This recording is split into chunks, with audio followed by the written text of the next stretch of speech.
Hello friends, welcome to Take Two for this Tuesday, the 28th of April 2020. I'm Jeannie. I'm so glad you decided to come along for the ride today. Thanks for joining me. Well, today's Take Two is being entitled Being Crafty. I don't mean that in a bad way. I mean somebody who knows how to do crafts, which is not me. But I'll tell you what, I know a couple people out there that are just remarkably talented when it comes to it. So the reason why I'm down here in my Florida room today, I'm going to move this around and show this to you.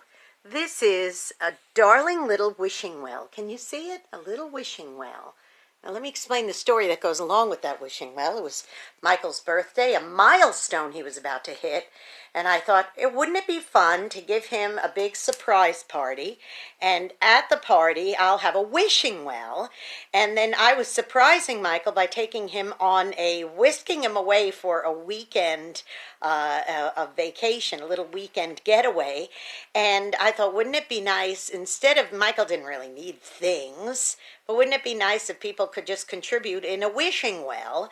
And because it was an important and milestone birthday, I said, and then we could just have that spending cash to go, away for our weekend. And everybody was in agreement because they all love him and they wanted to bless him. So not having a clue on how to do a thing like that, I asked my friend Bobby if she could. I said, Bobby, do you think you could build me a wishing well? She said, well, what kind? And I explained it was for the party and it was for his surprise for Michael and everything. She said, oh, sure, I could do that. So here she comes up with this idea, just out of her head. How she does these things, I just do not know. And she went through all the details. She made the little, this actually turns, which is pretty amazing. And she put it together with popsicle sticks and sprayed it and all this other stuff. And I thought, wow, what a talent. She's just amazing. She could do these things. I think about my sister. You could give my sister a string and a stick and a glue gun and say, make something, and she'll build something phenomenal for you. I have a friend who's an architect, and every year he and his daughter started a tradition that at Christmas they would make a gingerbread house. Well, the first year that she was old enough, 3 or 4 years old, to understand what she was doing, they made just an ordinary gingerbread house. But he, being an architect, he said, wouldn't it be fun if every Christmas as a tradition, we built a different kind of gingerbread house, something unique and unusual. So one year they made the Eiffel Tower, and another year they made the Colosseum, and another year they made the Taj Mahal, and they just did all these fun things. I think they did the Flintstones house one year, just all kinds of fun stuff. The pyramids, because they were so talented and crafty, they knew how to do these things. Again, for me, it's easier to just go to the store and buy something because I don't have a clue how to do anything crafty.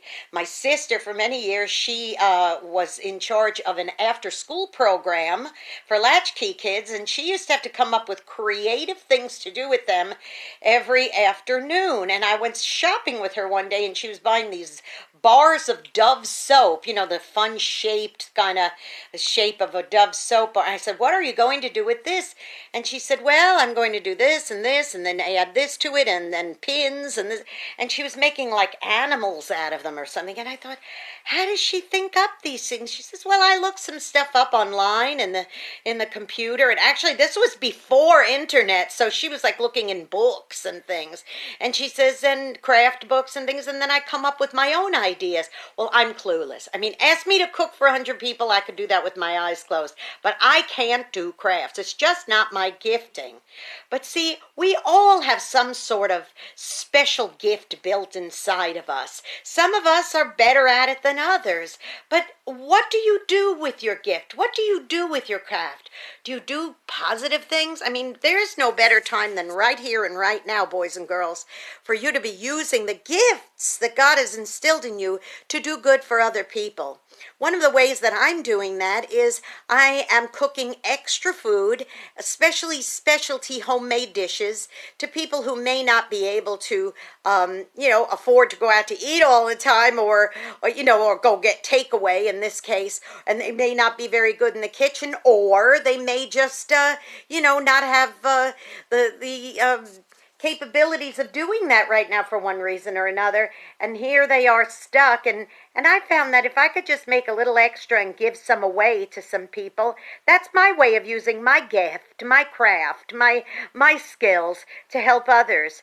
I mean, if you know people who know how to do stuff like this, encourage them, boys and girls. Go be a blessing to somebody today. You know, you may end up being the only one who is. If you have these gifts and abilities, do something special. Build something for someone or cook something for someone. Take your craft and use it for good, particularly at this time. And don't let, when everything goes back to normal, whatever that's going to be, don't let that be the end of it. Do what you're learning now and use it later too, okay? I just know one thing. Give me a string and a stick and a glue gun and I'll look at it, stare at it, and then usually end up giving it to my sister or Bobby to use.